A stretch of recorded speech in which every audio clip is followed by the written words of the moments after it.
Hi, I'm Oscar, And I'm Charlotte. and together we're the F1 couple. So on today's podcast, what we're going to be doing is looking back at the Grand Prix that was in Imola at the weekend, and doing a little bit of a wrap-up, rating our winners and losers from the weekend, as well as doing some other points that will be worth a mention. So without further ado, we'll get into the winners from the race, and I think the first one will be probably an obvious one, as he was the winner of the race, and that will be Verstappen. It was a pretty dominant display from him, really. Obviously, made that little bit of a mistake in qualifying, which meant he was third on the grid, but then turn one and he was into the lead, and he didn't ever really look like giving it up, to be honest. Obviously, there was that little bit of an incident just before the restart after the red flag, where he had that little bit of a half spin but collected it. I'm sure his trousers must be a little brown after that. But yeah, other than that, it was a pretty much perfect display from him. Yeah, he was just sort of chilling out the front, like, where's everyone else? Yeah, I mean, it was a little bit exciting when he went into. Oh my goodness! When Hamilton went into the pits, and then it was like, oh, who's going to come out first? And then they mucked up his pit stop a little bit. Yeah. So that was. Yeah. But realistically, other than that, there wasn't much chance of anyone catching him. Like Hamilton was chasing him down a bit, but obviously then he had his issues, and but other than that, it was just Verstappen dominating really. Yeah, and so a clear winner of the week. Yeah. Yeah, I think the next one is we have to mention is Norris. Yeah. I think he did an amazing job. He did an incredible quali lap, and then, it got deleted. Yeah. And I think he was gutted with that, but I think he really conducted himself really well after that, and he didn't let that bother him, and he really focused. And people can't say now that he hasn't got a genuine podium. Like, he worked for that, and I was really pleased for him. It was definitely the right move, switching him and Ricciardo around. And yeah, he did great. So yeah, I agree with that as well. It was just another really clean race. It was really clean race in Bahrain as well, and another really clean race, and yeah, a thoroughly deserved podium at the end of it. Yeah, I mean, he looked like the third fastest driver really throughout the weekend. So that's credit to him and to McLaren as well, because their car is looking really good, and it will be there every time. I mean, at the moment with Perez and Bottas both kind of underperforming, it's almost expected that he's going to be that car sort of cleaning up. If they continue to underperform like they have this weekend, I think then sort of moving slightly back down the grid. I think actually from this race it's quite difficult to think of winners, because there are quite a lot of mistakes from a lot of drivers. But I think Ferrari probably on balance they can go into the winners category with a fourth and a fifth at the end. There's a pretty solid drive from both of them. I mean, it's good to see Sainz right up there with Leclerc. He was only a few seconds behind him at the checkered flag, so that was good to see that he's really settled into the Ferrari now. I mean, it's still some mistakes in there from him, or he wasn't too pleased with himself. had a couple of spins into the gravel. Colourful language at certain points. But I think to have those mistakes and still be able to come fifth, it really shows that he has had some speed this weekend. And Leclerc just another solid race from him as well. Really, he had the spin on the formation lap, but. Yeah, other than that, it was all clean. It was all good, and the fourth and fifth place is a good haul of points for Ferrari, especially when other teams were only really being able to score pretty well with one car. Yeah, definitely. Yeah. And I think, like you were saying about, I don't necessarily agree that Perez is underperforming, but if you're saying Bottas and Perez are underperforming and you're kind of looking for someone in third, I can see Ferrari getting there as well at points. I think it's going to be between McLaren and Ferrari for me. Yeah, that's certainly what it's looking like at the moment. Obviously with Alpine and Aston Martin, they were sort of in that close fight with McLaren last year, and then Ferrari a little bit back. But they seem to be quite far back at the moment. Yeah. So definitely between these two for that third place in the championship. Yeah. I think overall, though, it's just becoming a really exciting race at the front. I think with Hamilton and Verstappen, just a point between them, and it could really have gone either way. Like Hamilton just grabbed the extra point at the end for fastest lap, and I'm just really excited to see what's going to happen. Yeah, I think that certainly puts us as winners as well. Like us being able to watch this amazing season. Like the season itself is going to be, well, it's set up to be amazing so far after 2 races. Verstappen and Hamilton looking really like they're going to be battling it out throughout the year. And not just them, but all through the field, the battles have been close. It's been good to see as well, though not necessarily completely driving off into the distance. Obviously, Verstappen did a bit, but with the other cars, like the Perez and Bottas cars, they were still sort of stuck in that midfield, having to battle with those drivers. And then it sort of goes all the way down the field in that battle. Yeah, I mean, it's great for us watching, but my fantasy team's getting upset by it. I don't. It's so unpredictable. It's becoming more difficult. Like my team in week 1 that did rubbish, then did really good in week 2, and my vice versa. So but that's good. That's great for us. I really my fantasy team doing bad. That's like a small price to pay for a really good season. I mean, I'm not complaining. I'm at the top of our league, so I'm sure I won't be next week. But Okay, so shall we move on to the losers then? Yeah. I think it was a bit of a bigger list here, maybe than the winners, as I said. Yeah. But I mean, it was kind of everyone but Verstappen and Norris, really, wasn't it? Yeah, it did feel a bit like that. And definitely there were moments where even Hamilton was not doing so great. But I think, without question, one of the biggest losers is this Bottas. I don't really understand what happened. He started badly. He qualified badly. He was going further and further back. Why on earth he was having to fight with a Williams for a position, I don't know. And then the obvious, having his race cut rather short by the collision with George, and then getting a wallet round the head. I don't really. I find it frustrating with him because I think he's quite a good driver, but I wonder whether sometimes he just bottles it. I don't know what. Yeah, it wasn't so much of bottling it this weekend. It was just he was never there. He was never at the races. Yeah, was it just traffic or? Yeah, I mean, in part, Imola is difficult to overtake around anyway, and with it being wet, there forms a one dry line, so it's always difficult to come off of that. But I mean, yeah, if you compare his trying to come through the field to Hamilton coming through the field later, albeit when the track was a little bit drier, it was just completely like miles apart. He just getting stuck, and it's something that he seems to do. I remember back to Monza last year, where Hamilton he had that massive penalty for coming to the pit lane got dropped really far back. But Bottas had also dropped back, and Bottas just wasn't able to fight through the field. But Hamilton would still be able to come through from right to the back, to then be only like a place or two behind Bottas at the end. It's just something that Bottas doesn't seem to be able to do. I mean, it said that the Mercedes, it's good at being quick at the front, but it's not very good at following. It's a bit of a theme that's happened over their dominant period, but Hamilton still always managed to be able to side this way through, but Bottas never seems to be able to, and that's something I think we saw here. But it wasn't just that, because it wasn't like he got put to the back through a penalty or through a failure. It was just the failure was only him, really, in qualifying.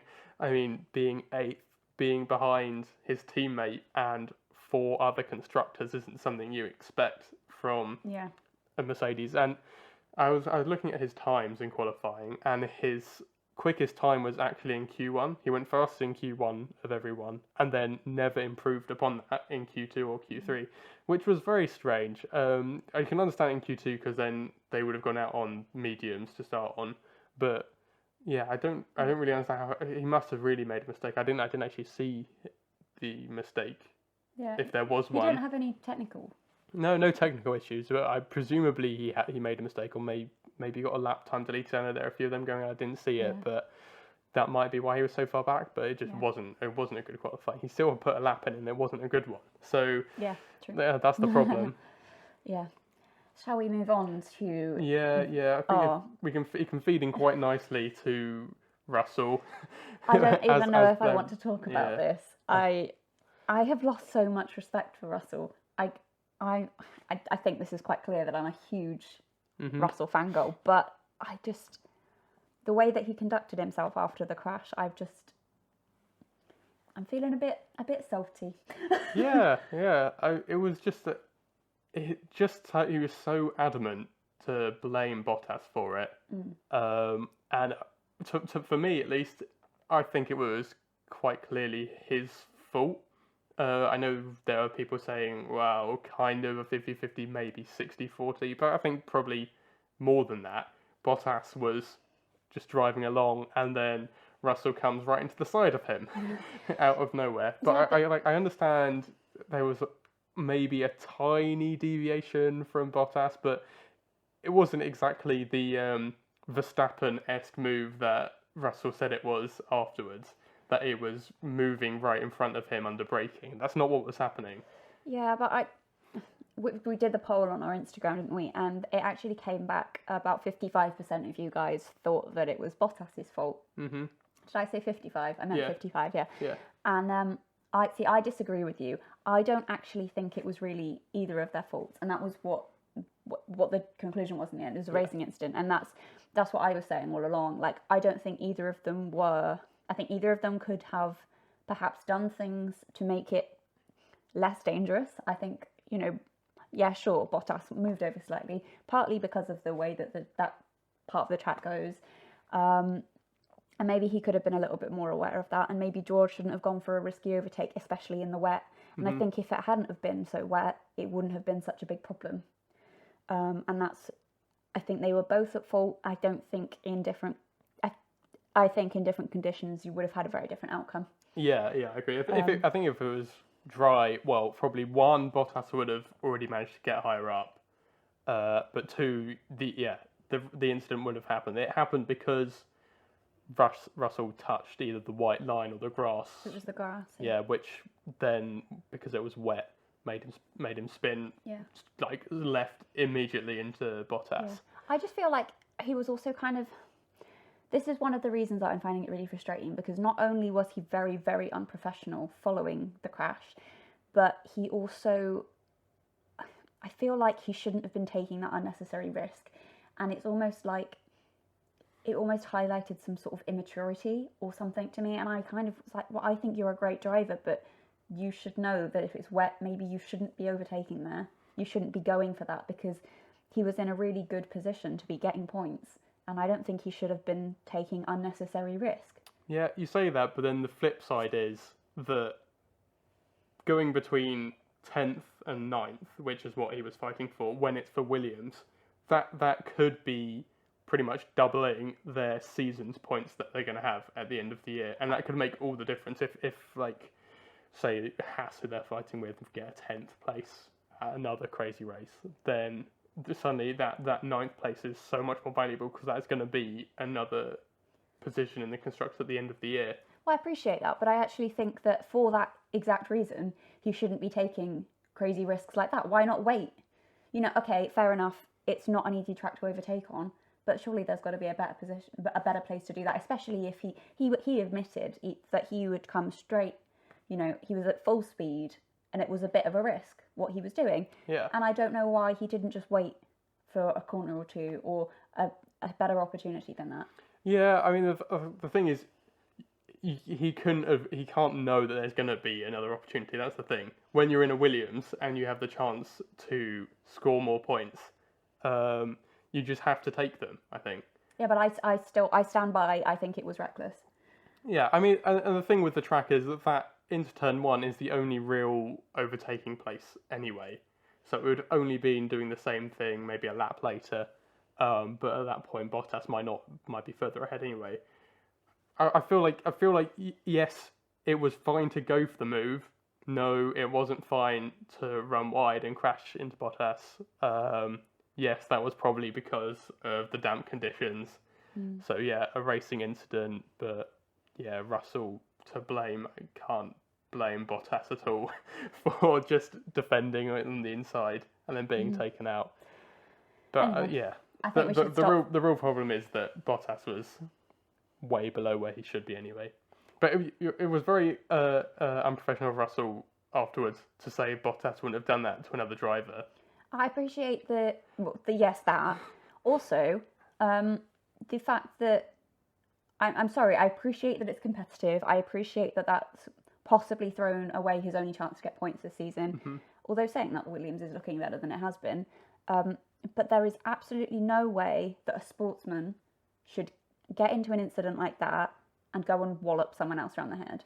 Yeah, that wasn't great. Like, I'm sorry, but it's just there is a certain etiquette, and you can't say, oh well, he's broken some gentleman's agreement, like he said. And I'm like, well, I kind of feel like you have. Like you've made a mistake there. Either way, it's happened, and that's part of being a sportsman. These things happen, and you have to lose with dignity.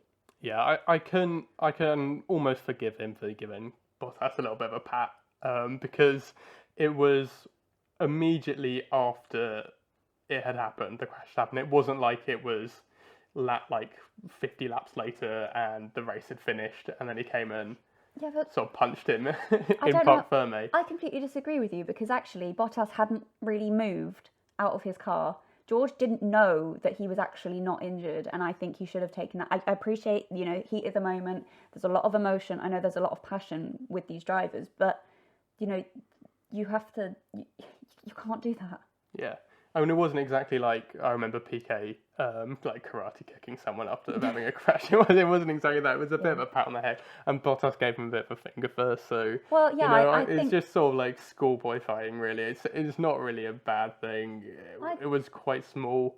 But then going into the interview as well, it was just continued. He was just like a child having a strop. Yeah, it was interesting because I've not seen Russell be like that before. I've only seen. I was really surprised actually when he came in and he looked like just the perfect professional. Really, this is the first time I've seen him look like a rookie who will make mistakes like that afterwards in the press pen. And I'm sure it's something he probably will be not doing again because he's got quite the backlash for it from fans, from Toto Wolff as well. So yeah, I'm sure. But you need to make these mistakes to learn from them. Ultimately, he's still young. I'm sure he will learn from them. Like I said, most of the time he is a very professional in the way he handles himself. Well, yeah, but that's why I had a lot of respect for him as a driver, and I was very. And I'm not saying I'm not a fan, Yeah. But I have lost a lot of respect for him. I thought he was more mature than that, and I wonder whether some of it is just that frustration of his entire generation now being in a better car, in a position to get points on a regular basis, and every time he gets in that position, he throws it away. Yeah. I mean, it's not great. I mean, I think for Williams as well, it wasn't a good weekend because they did come with a car that looked quick. I mean, it's the first time in a while that both of the drivers have been in Q2 and in very strong positions in Q2 as well, looking like they were, I guess, even knocking on the door of getting into Q3. But yeah, and then both drivers DNFing, no points obviously come with that, and you have to wonder when the next opportunity is going to be because they didn't look quick in Bahrain. They looked just above Haas, but not really near catching Alfa Romeo. And yeah, you have to think, will this opportunity come around again? Maybe one more time this season, maybe twice, but here, having both drivers crash out, it's not great for them at all, especially when every point and even every position is going to count. Yeah, I think, I'm going to stop on my Russell rant now. Yeah. I'm getting a bit... Yeah. So I think, moving on from Williams, another team that will be disappointed will be the Alfa Romeos, actually. Firstly, because obviously they looked like they had closed up the gap to the midfield in Bahrain, but then this week obviously they slipped back behind Williams in qualifying, both cars out in Q1, but then after that in the race both cars actually looked pretty strong, and at the point of the red flag they were both running in the points, which impressed me. Certainly it looked like they were there. They were going to be the team to capitalise on the crazy race on the other people making mistakes. But then, after the restart behind the safety car, Gio, for some reason, had to come into the pits. He looked like he had got something removed from his brakes. His tyres had been overheating. Like, really unfortunate for Alfa Romeo for that, like losing points with that car, for something like, again, like a paper bag or something, a plastic bag being stuck in the brake duct. So yeah, super annoying. And then obviously Kimi took 9th flag, but then had this penalty for sort of, it seemed like spinning behind the safety car and then not regaining his position before, like, at the red flag and starting in the wrong position. So I don't really know the details, whether it was that he was starting too far down or too high up. It seemed quite odd. And a really harsh penalty, 30 seconds for that. I think it was a 10-second stop-go converted. That's how it works after the race. It seemed like quite a harsh penalty, and obviously then that took him out of the points. So, yeah, pointless Alfa Romeo as well. So not really bad. It's like, it just seemed like no one was going to be capitalising on the crazy race. Obviously Haas, they weren't going to have a chance, so they're far too slow. But Williams and Alfa Romeo both, bottling the chance for points. Yeah. Do you have anything else to add on No. them? I'm just a bit sad for them. I don't really have anything to add. The Kimi thing was a bit gutting. Yeah. But it is what it is. I'm still wound up about the previous point. Yeah. The thing with them is, I think that they will have a car strong enough at more races to get points than Williams this year. So I think they'll be back in future races. Williams, however, I don't know. It's going to be tough. It's going to be tough. They're going to be pretty heartbroken, I think. Yeah. And finally, with Perez, he was a frustrating one for me. I think, he started off well, and I was so excited when he qualified ahead of Verstappen. I was like, yeah, the Red Bull curse is kind of lifted. It's all going to be fine. And then it went to pot. Yeah, it did a bit. Again, I was very impressed with his qualifying. Obviously, Verstappen made a little bit of a mistake on his final run in Q3. Looked like if he hadn't made that mistake, he'd have probably been on pole. But still, Sergio put in a really good lap to be second, his highest ever starting position, and he did something that Alpine hadn't done at all last year. In all the races last year, Alpine never out-qualified Verstappen. So pretty impressive for Perez to do that in his second run in the Red Bull. But yeah, as you say, it did all go a bit to pot in the race. Yeah. So obviously he then, first one was he spun. Well, firstly he lost out to Verstappen at the start, got past, and then he was sitting in third. He might have even dropped to fourth behind Leclerc as well, I believe. I think you're right. Yeah, and then he spun behind the safety car, and then thought he could re-overtake the cars that went past him because he was sitting in the gravel, which was a pretty big mistake from him. Something I thought he wouldn't have made, given that he's one of the most experienced drivers on the grid. Yeah, and I don't really understand why his engineer didn't go, you can't do that, you need to let them back past. And I don't... Yeah, well, I think maybe the problem was, once he'd done it, if he then went to undo it, he would still get the penalty. Oh, okay. Because the problem is he's done something dangerous behind the safety car. Yeah. The rule isn't there because they don't want him to gain an advantage. Yeah, no, I know. The rule is there because you have to drive slowly, you have to be careful, you can't overtake. Yeah, it's about not being competitive, isn't it? And it's being safe. It's all about safety. So I think even if he had let them through, he would have still got the penalty and then been further down. So I think probably once he's then made that mistake and re-overtaken, he should have kept that position. Yeah. I mean, it still doesn't excuse it. That makes it sound like if you do that, then you should just keep going and driving back up, overtaking everyone, getting first, and then just taking the penalty. But I think if you did that, you'd probably get disqualified quite a lot. Yeah, and then finishing outside the points when his teammates gone and won the race. Had another spin, and finishing outside the points, and as you say, Verstappen winning.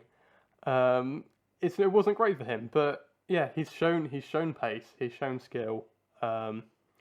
So yeah, I think he'll be able to bounce back from that. He's had hits before, so I'm sure he'll be able to bounce back. Should we move on to some of our sort of other worthy mentions? I guess probably don't quite fit into winners or losers, but definitely worth a mention. Yeah. I think firstly Hamilton should definitely be mentioned. I couldn't really justify putting him into the winners category given that he made such a big mistake. But yeah, it was certainly an eventful race for him. I mean, I'm sure over the past few seasons he's had to get used to having quite a lot of boring races, just leading from the front the whole time. But yeah, certainly a bit of a crazy one for him. Obviously, getting out-muscled by Verstappen at the start. Something I'm sure he wouldn't have been best pleased in himself about. It was, for me, it was definitely a fair move. Verstappen had the line, he took the corner. Yeah. He just fell victim of having two Red Bulls there, really. That's exactly what Red Bull would have liked to have seen, I think. Yeah. If that was just Hamilton against Verstappen, he'd have just stayed on the inside, and that would have been that. But he had to defend from Sergio there. And it looked like he was actually closing in on Verstappen before he then went off into the gravel whilst trying to lap Russell. Another bit of a indignatory for Russell there. You're very triggering for me. Yeah. Something I'm sure he'll be. Well, yeah. You could see at the red flag he was very disappointed in himself. He was having a very thoughtful moment to himself. This is one thing I really, really respect about Hamilton is that he owns it when he's made a mistake. Yeah. There's very rarely a blame on someone else, and he apologises to his team. Yeah. And I think that shows, like, it's just class. Yeah, it's not something he's always had. It's definitely something he's learned. I remember back in his days with McLaren, especially when there was a bit of a saga where he and Felipe Massa seemed to have incidents pretty much every race, that he was not one to take blame during that. So yeah, it's certainly something that's come to him with his experience that he's gained. Yeah. And yeah, I definitely respect him for that as well. He was lucky in a respect, I think, in this race that there was the red flag because he had gone a lap down during that point. So he was then unable to unlap himself and then able to obviously carve his way through, doing some great overtakes. I mean, it's sort of what you expect when it's a Mercedes and they're going quick, but doing what Bottas wasn't able to do and getting through that traffic. I do think, like you say, there was an element of luck with the red flag, but we've seen it before. If he gets behind, he will push his way to the front, and I almost wonder what would have happened if the red flag hadn't have happened, how far he would have managed to... Yeah, it would have been interesting. I mean, the field would have been spread out a bit more. He'd have been a lap down. I don't really know if he'd been able to get much higher than 8th or 7th. I don't know how many cars had been lapped at that point, but given that Russell and Bottas crashed out from 9th and 10th, probably only around that sort of point, probably not a lot more. Yeah, well, I'm not saying he would have got to second. You know, I don't think that would have happened in a million years, but I would have liked to have seen him sort of wiggle his way back up, or I would have liked to have seen him fight for it. Yeah, I mean, if what happened wasn't him fighting for it, I'm not really sure why, because he still came out in like 9th and had to overtake for like 6 cars. I don't mean that he wasn't fighting for it, but I just mean I would have liked to have seen what would have happened without the element of luck, because I think he's got, well, I know he's got that talent, and it just would have been entertaining. Yeah. Yeah, I'm sure he was still glad for the red flag. Oh yeah, 100%. Someone else I think that is really worth mentioning is Gasly. Like, I'm not sure what his team was doing, keeping him out on the wets as long as he was, because he was just losing time every single lap. And I just feel like he got a really bad run of it, I guess. I just feel like it wasn't his fault. Yeah, I mean, it was very topsy-turvy for him again, because he had a great qualifying. Yeah. And then, obviously, his team put him on wets at the start. It could have worked out. It could have looked great when he was leading, when the rain came down more, but it didn't. And And under the safety car, Alpine chose to box Ocon and put him onto Inters. And obviously, in hindsight, that would have been the right thing to do with Gasly as well. Because although it dropped Ocon back, I think even before Gasly pitted, Ocon had already got past him on Inters while he was on wets. So I think it was just a case of AlphaTauri waiting for rain that was never going to come. Yeah. And they sort of committed to it, but they could have always uncommitted. It wasn't something that they had to stick to. Yeah, because eventually they did take him off the wets, but by that point he'd already dropped well out of the points. Yeah, I mean I think he did a really, really good job of getting back to seventh. Yeah, it was seventh at the end, which was a bit of a surprise because kind of was anonymous in coming back to get those places. It was just a case of having a clean race, not making mistakes. It's too much other drama going on. People sort of didn't notice. So, and that is exactly what I mean about capitalising. It's just having a clean race, not making mistakes, letting the other cars drop off the road, and coming home in seventh, which is kind of a best of the rest. It's kind of where AlphaTauri seem to be placed at the moment. Yeah. So if you say that Mercedes and Red Bull are sort of the top tier, and then McLaren and Ferrari seem to be that sort of second tier, AlphaTauri is definitely there. Yeah. The next team after that. I think Gasly's doing amazing in qualifying though, so I think on a good week I'm really excited to see what he can do. Yeah, it's just when he has a really hot week, he's on it. We saw it, I think, last year in Portimao, obviously in Monza when he won. Really? Yeah, I mean, he wasn't necessarily, he didn't necessarily look super quick that weekend. He sort of lucked his way in a bit. I think the Portimao race last year was even stronger for him. So it'll be interesting. We're at Portimao in a couple of races time. So it'll be interesting if that's just a strong track for him. Yeah, I'd really like to see him on the podium again this year. Yeah, I think he has a good shot at it. I think it's going to be more difficult this year with Red Bull having a driver which I believe will be more capable of always being there to pick up the podium, and also with Ferrari and McLaren both looking quite really strong as well. But there's a chance. There's a chance that there's a crazy race. He's qualifying up there though. He is qualifying up there. I mean, I can't remember exactly what it's, but it's like possibly fifth and fifth, maybe fifth and sixth. I feel like it's fifth and fifth. But I mean, didn't he get in practice? He was crazy high. Yeah, but that is just practice. I know that's just practice, but he's showing that he can. Yeah. I mean, we know his talent. We know his skill. Yeah.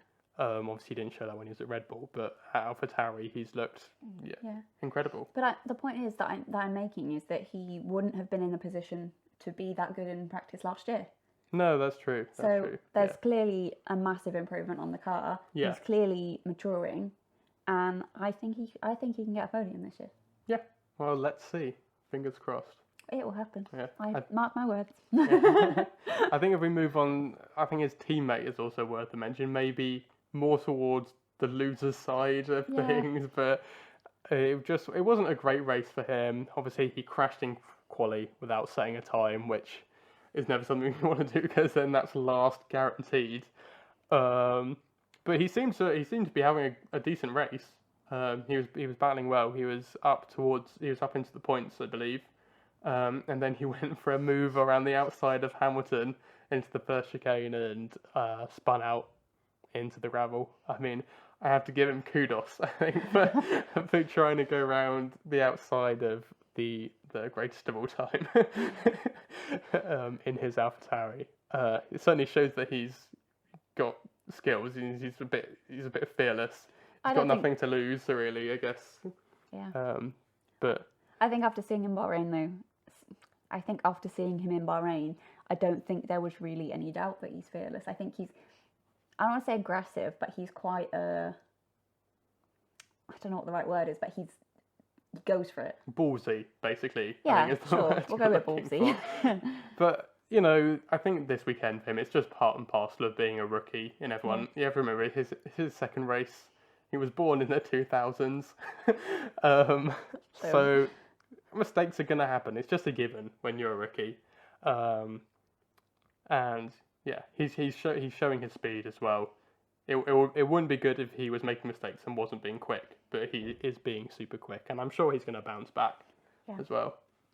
And then I guess on to the pre-race drama, because formation lap was a bit of a dramatic one, wasn't it? Yeah. The driving to the grid, it just because I mean, it seems to happen when the rain comes down that someone's going to go off, and cars were going off, and obviously Alonso had maybe a little bit more than just an off, and wasn't just through the gravel, it was into the barrier as well. Fortunately, just a bit of nose damage that could be easily repaired and replaced.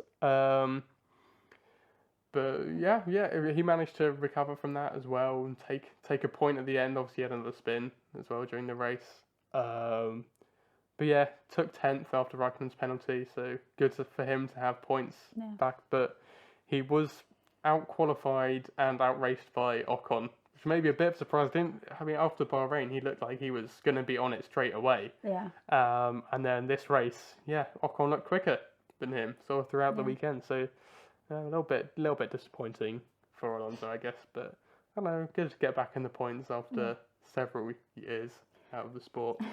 Was it Leclerc as well? Have I made that up completely? Leclerc, he spun on the formation lap, and then it was is he gonna get back in? Yeah, and he managed to get back before the safety car line. And then and then the Aston Martin problems.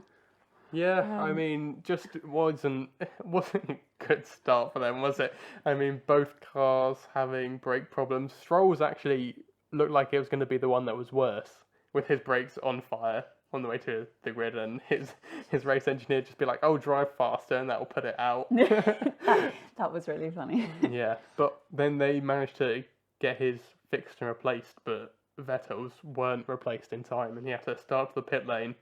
But also got a penalty for not having tyres fitted, a stop-go as well, so that was really costly for him, and just another rubbish weekend for Vettel. I mean, he just needs to catch a break. He's just looking deflated still. He looked deflated at Ferrari, and I thought it would change with the new environment, but after these two races, he's just still not looking particularly happy. Yeah. Oh. Sorry. Well, I think we'll see what happens with him.